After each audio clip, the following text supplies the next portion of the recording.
Welcome to Around Kansas. I'm Deb Goodrich. And Michelle Martin. And you might guess this is Wildlife Wednesday, and it looks pretty wild behind both of us today. Today, we're in the middle of turkey season. It runs through May 31st for Kansas, our neighbors to the west in Colorado, to the north in Nebraska, to the south in Oklahoma. But I think it's ending pretty soon, maybe this coming weekend in Missouri. I don't know. Missouri's always got to be different. So I don't know what's going on with Missouri. But we got lots of turkey stories for you today. Michelle, tell folks about your background there. Well, my background is actually a group of gentlemen who have been hunting in the Cherokee Strip, which was in south central Kansas. And it kind of spilled over into north central Oklahoma. And so they have been out hunting, and you can see the turkeys that are hanging and also some deer. And they were harvesting nature's bounty for sure. Well, it looks like they did pretty well. My photo was taken by my daughter, Noelle. We were actually out riding around, looking at the buffalo, riding around Monument Rocks. So these wild turkeys, and obviously in the photo behind me, the tom is trying to impress the hen there. These are turkeys that were near Monument Rocks. But I've got to tell you what inspired me today to talk about turkeys. I was in Boston in March, and my sister-in-law and I were driving around Harvard Square. Yes, Harvard, our fair city. And there were wild turkeys in the middle of the street there. There was a little median, and you've got two, I guess they call them jakes, don't they? Tom turkeys or jakes, and they are strutting their stuff for this one little hen. And I'm like, oh my goodness, this is Harvard. This is hilarious. So we drove around the block and we came back like, I don't know, an hour later. We were looking at different things. They were still there trying to impress this hen. This girl gets the prize for hard to get, I'm telling you. And these boys were not giving up. And one of my friends said, I can't believe that they didn't just start fighting one another over her. And I'm like, well, these are turkeys at Harvard. These are not just common, ordinary, get down and dirty turkeys. These are turkeys at Harvard. So obviously, there is just a different level of behavior there for turkeys at Harvard. So I would assume that means they packed the car and Harvard Yard, and then they've been to a turkey etiquette class, I'm sure. So they Apparently. knew, so they knew how to behave in Boston. Um, I grew up in Michigan, as some of our viewers may not be aware, but I grew up in southwestern Lower Michigan, and I grew up with my grandpa. My grandpa Roy was a tremendous hunter and a fisherman. And I mean, if it flew, if it ran, if it swam, he was after it. And actually, turkey season was one of his favorite. I mean, loved deer season, but he also loved turkey season. And he actually would hunt turkey in Michigan during turkey bow season and turkey rifle season. And I remember him bringing turkeys home. And I remember my grandmother always complaining. My grandpa would pluck the bird, but then he'd give it to my grandma and she would gut it and get it ready to prepare. And I can actually remember some years for Thanksgiving, if he had been turkey hunting before Thanksgiving, he would actually get a large bird. And if he thought it was big enough to feed everyone who gathered for Thanksgiving, he would go ahead and pluck it. It'd be gutted and it would be frozen until it was time to cook. So I actually did grow up on occasion having wild turkey for Thanksgiving. Talk about turkey hunters. My uncles were, most of the men in my family were avid hunters. But I can remember I have one uncle, my uncle Donald, who makes weapons. He makes bows. He makes rifles from scratch. He is quite the accomplished man. And he had a new video on hunting turkey to show to my Uncle Franklin. So Sunday after dinner, they're sitting in the living room and they are glued to the TV watching this video of two guys sitting in a stand or blind, and they're doing the turkey call, which is, just two blocks of wood scratching each other. It's all it is. And they're just like, oh my goodness, what's going to happen? And I walked through the room. They've been sitting there for 15 or 20 minutes. There's still 10 or 20 minutes of this video left. And I'm like, I hate to spoil it for y'all, but they're going to shoot the turkey at the end. That's how it ends. What's the big surprise here?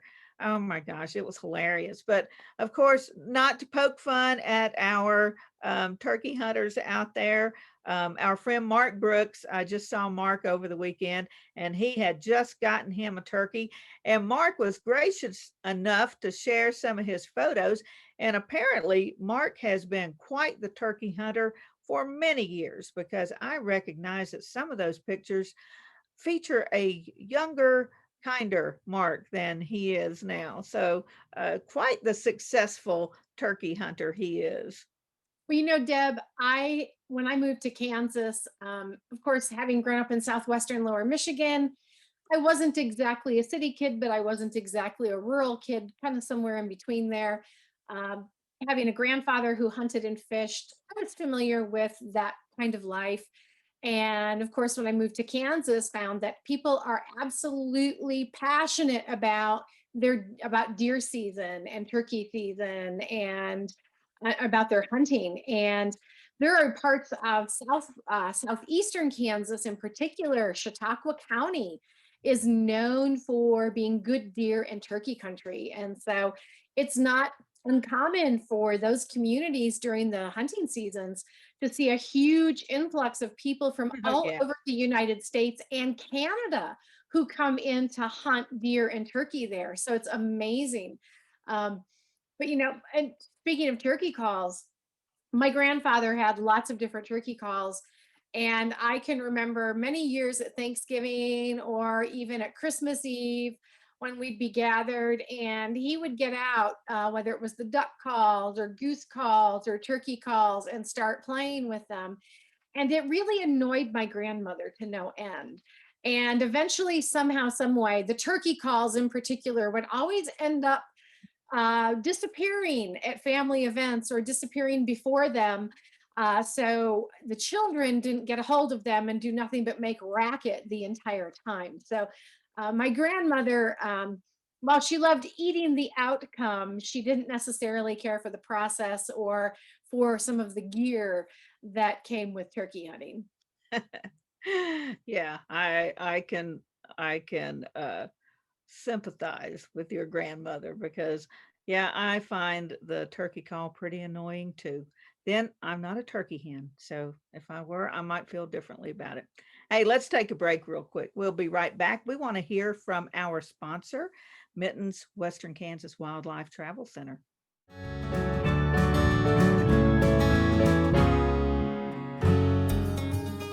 Welcome to the Western Kansas Wildlife Travel Center, right here in my hometown of Oakley, Kansas. We're the front door of Western Kansas, located on three main highways, I-70, US 83, and US 40. And all those roads lead to history, beautiful scenery, and adventure, no matter which direction you go. We now have an IHOP. That brand that you've trusted up and down the road in all your travels is staffed with local folks, real people just like you and me, and we're waiting on you to join us. So for fun, adventure, fuel up, fuel your body, and let's have some fun.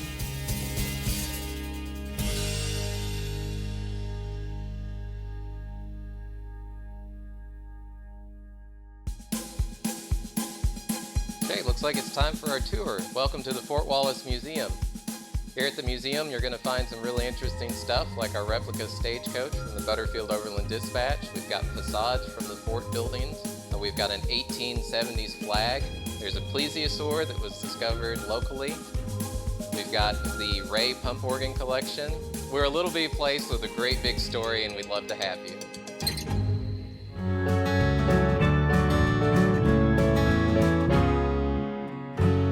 Welcome back. I'm Michelle Martin. I'm Deb Goodrich.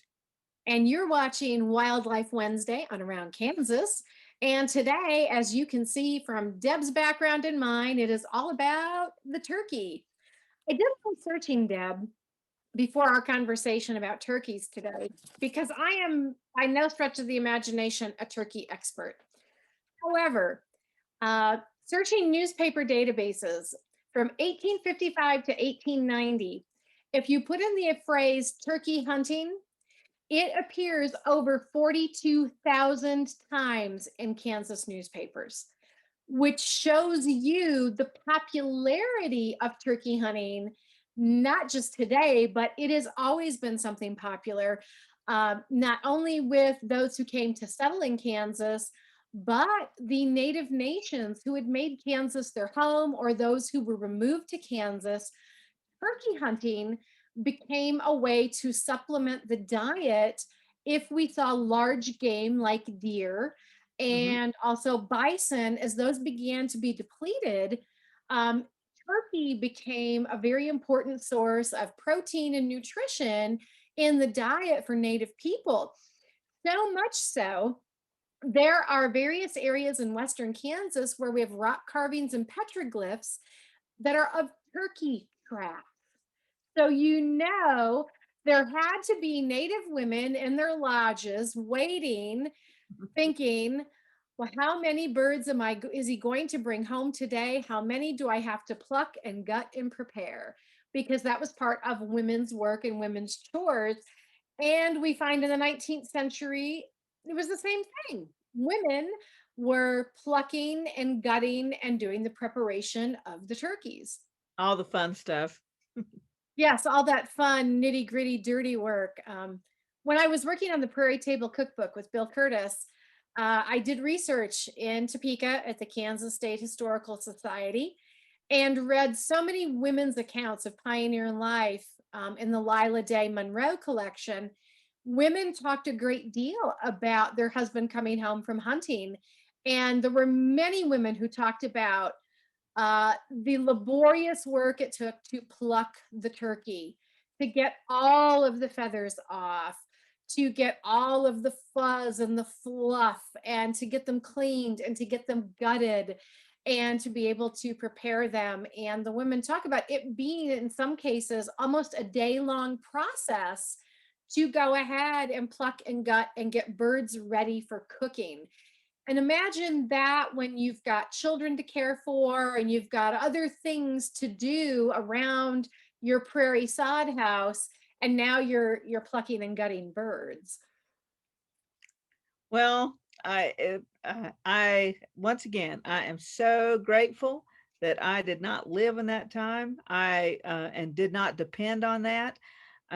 If you are cooking wild turkey, I am more than happy to come and help you eat it, but don't invite me to come and help clean it because, yeah, I've outgrown those things. I've been there, done it, and it's like, yep, I don't need to do it again to know what it was like. So, uh, but God bless them. That's The all I can say. God bless them. closest I can even think about or compare is cleaning pheasant. Because pheasant is also very popular in Kansas for hunting throughout the decades, throughout the years. My grandfather, my grandpa Roy, actually had owned his own hunting preserve, and he raised pheasant Oh, and quail and chukar. mhm. And so when the men would hunt and the birds would be brought back in, he hired young boys who were high school age to pluck and gut. But when I reached high school age, he took me in the plucking house and said, "You're going to learn how to pluck pheasant." And he said, "And by the way, you don't have to do it by hand." He had this plucking wheel that you turned it on and it spun and you held the bird and it plucked the feathers on one side and you rotated it. And he said, "See how good you've got it." And so that's the closest I can think of when talking about gutting and preparing a bird. But I can't imagine an entire turkey. I Uh, don't think you can find many teenagers to take that job today.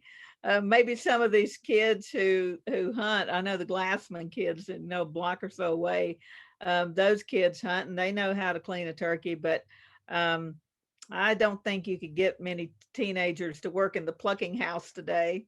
no, no, not by a long shot. Um, My grandfather was, I mean, he paid good money to the young men who worked in the plucking and gutting house. But boy, um, talk about hard, dirty work. Definitely not for everybody. And like say, I can't imagine being that Kansas housewife in the middle of the prairie. Your husband bringing home several birds that you have to then pluck and clean and gut and prepare. But it's interesting because some of the women talk about how they actually, the husbands hunted and brought the birds in and they prepared them so they could then go ahead and sell them to make extra income. So they became hunting wild turkey and preparing and taking into the nearest town to sell the birds to a butcher or to a grocer. That became a way for families to earn extra income. One of my favorite photographs in all of the Kansas Historical Society collection is two young children, and they actually have domesticated turkeys, but they have turkeys that are pulling a small wagon. Literally, the turkeys are hitched up to a tree. That's priceless. And they're being the turkeys are pulling their child-sized wagon that's filled with gourds and squashes. And you see the little boy, and he's driving the team of turkeys. Imagine that, driving a team of turkeys. And then his little sister is following along behind. I mean, where else but in Kansas can you see youngsters pitching turkeys up to pull their wagons? That is so funny. That is just the cutest doggone picture. And I can never think about turkeys without thinking about Ben Franklin's wanting to make the turkey the national bird. And some days that probably suits us better than others. But there's that wonderful, I just watched 1776 again the other day with my granddaughter. And there's that wonderful scene where Franklin and Adams and Jefferson are arguing over what the national bird should be. And Jefferson wants the dove and Adams wants the eagle and Franklin wants the turkey. And it's just priceless. So yeah, that noble bird, he called it, that noble bird, the turkey. Well, and that noble bird is the part of so many cultural traditions. It becomes part of the Thanksgiving cultural tradition. It is part of Native tradition. We see the use of turkey feathers and various forms of regalia worn by Native people as they honor their ancestors. So the turkey has this really long and interesting history as it's connected to people. But I really think its most important and enduring legacy is how wonderful it tastes when it's on a plate. And as I like to say, there's a lot of wildlife I like, but I prefer them hot, dead, and on a plate even more. And turkey is one of those. They can get a little uppity. They can get a little aggressive at times, especially if the boys are strutting their stuff for the females. Wow, they can get a little aggressive. So I definitely prefer my turkey domesticated and on a plate. So yes, the turkey has a long story unless you're a good shot. So a reminder that turkey season is running through May 31st. Good luck, everybody.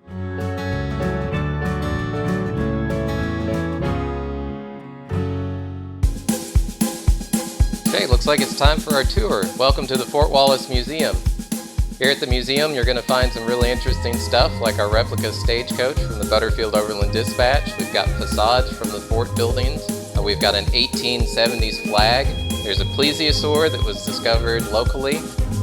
We've got the Ray pump organ collection. We're a little bitty place with a great big story, and we'd love to have you. In 2021, a trade route was opened from Missouri in the United States across prairies and mountains to Mexico. In 2021, we will mark 200 years of epic conflicts and grand adventures, larger-than-life personalities, and sweeping landscapes. Join us on an historic journey. The Santa Fe Trail lives on. Find us on social media or santafetrail.org.